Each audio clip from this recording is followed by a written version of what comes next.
హద్దు మీరావు. నిన్ను నేను కూడా లెంపకాయ కొట్టగలను, కానీ కొట్టను. ఏ నాకు సభ్యత ఉంది కాబట్టి. అయితే కారింది కాదు. నీకు కూడా చదువు సంస్కారం ఉన్నాయనుకుంటున్నాను కాబట్టి ఏదో ఆవేశంలో కొట్టాను, సారీ అని చెప్పు. నేను చెప్పను. చెప్పు. నన్ను కొట్టిన చెంపదెబ్బ మా విద్యార్థులందరికీ తగిలింది, సారీ చెప్పు. సారీయా? చెప్తాను.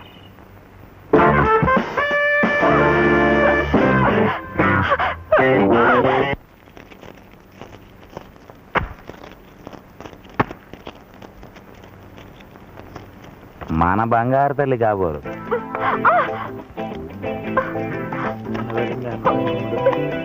డాడీ,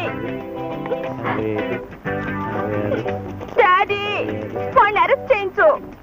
అలాగేనమ్మా. సర్కిలా అని అరెస్ట్ చేసే. కాదు, జైల్లో వేసి ఊరేయించేయి. 88, 89. అలాగేనమ్మా. 90, 91. అల్లుడా జైల్లో వేసి ఊరేయించు. ఎవరినమ్మా? వాడే డాడీ, ఆ రాస్కల్, ఆ పోకిరి. నీకు తగిలే వాళ్ళందరూ వాళ్లే కదా. వీడి పేరేమిటి అని? ఛీ, నేను ఆ నోట్తో చెప్పను. వాడే మొన్న అన్నయ్యకి మస్కా ఇచ్చిందే ఆ నర్స్ పిల్ల, తాను అన్నగాడు. ఓహో, మన భద్రయ్య కొడుకా? వాడు మంచాడేనమ్మా. నోట్లో వేలెడితే కొరకలేడు. వేలు పెట్టి చూడు, వేలు కాదు, మనుషుల్నే కొరుకు పీక్కు తినేస్తాడు. కానిబల్ అంటే నరమాంసాహారి. నోర్మే.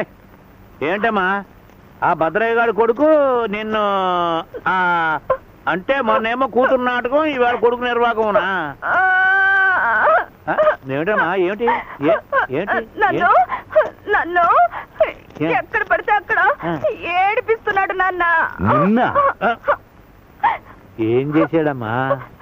కొబ్బరి చిప్పలు క్లాస్ కు తెచ్చి వెక్కిరిస్తున్నాడు.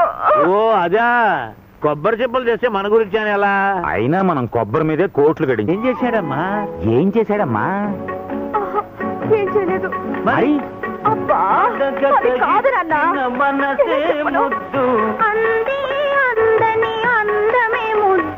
Shut up. నేనా పాట? చెప్పు తల్లి, ఏమిటి? మరి మరి చెప్పమ్మా.